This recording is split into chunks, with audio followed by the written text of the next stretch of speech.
Feels Good Man is about the most popular meme of all time, Pepe the Frog. This is a character created by Matt Furie. Matt Furie had created the character for his series Boys Club, each character from the comic being a part of Matt and archetypes of post-college life, getting high, drinking beer, eating pizza, and their adventures through it all. The most popular comic strip is one where Pepe pees with his pants down, and when explaining why he does to a friend, Pepe says, "Feels good, man."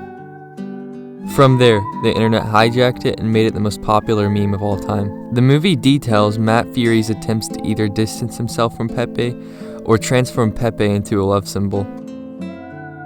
My expectations of this movie were very low.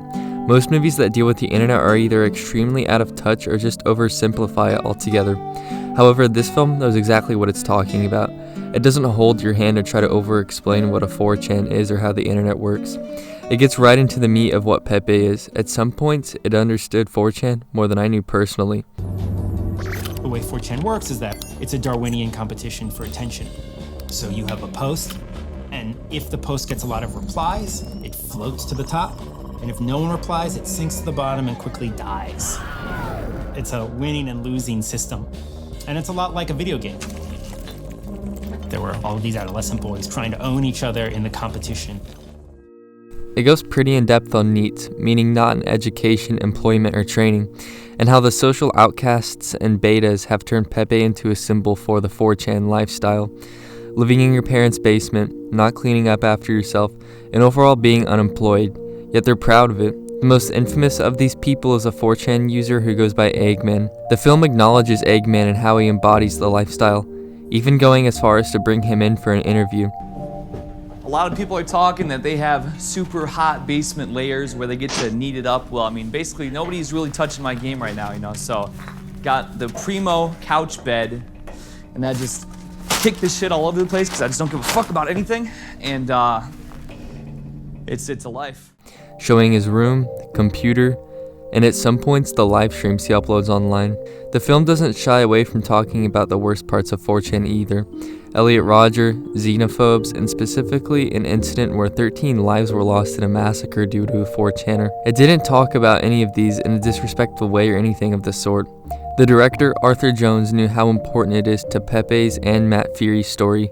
It knows what it's talking about. I myself thought I knew everything you could know about Pepe, but there's so much more to it. The biggest part of the film, I'd say, was the Trump campaign for the 2016 election and how Pepe played a large part in all of that. Still remaining unbiased and not pandering to either side of the political spectrum, it talked about how Pepe was being used as a sign for the alt-right. This is where the creator Matt Furie really begins to discuss the effects of Pepe being seen as a nationalist symbol. It is really cool to see a deeper side to its creator. This is where the character-driven portion of the film really begins. When Pepe is put on the Anti-Defamation League's website as a hate symbol, Matt tries his hardest to get it taken off. The storytelling is really good and I highly recommend you watch it for yourself.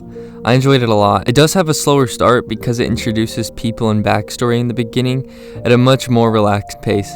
However, when it kicks off, it moves quickly. The music is damn good too. The best way to describe this film is like Pepe in chapters.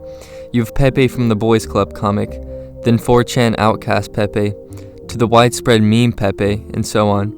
All of these chapters are guided along by these really well-made animations by some really talented people. All the animations were inspired by Matt Furie's work. I personally really like Matt's work. It gives a sort of psychedelic where the wild things are vibe. Speaking of which, Matt wrote a children's book that has some really cool art. All of these are brought to life with some really good visuals.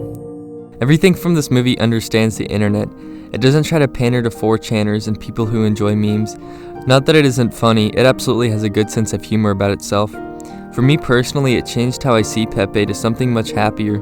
The movie chronicles Pepe from creation to today, and shows how it affected the world, politics, and Matt Furie himself. The future of Pepe is at the end of the day in the hands of the internet. Where it goes from 2020 we will see only with time. For now though, all we can do is really ask Matt himself how he feels about Pepe.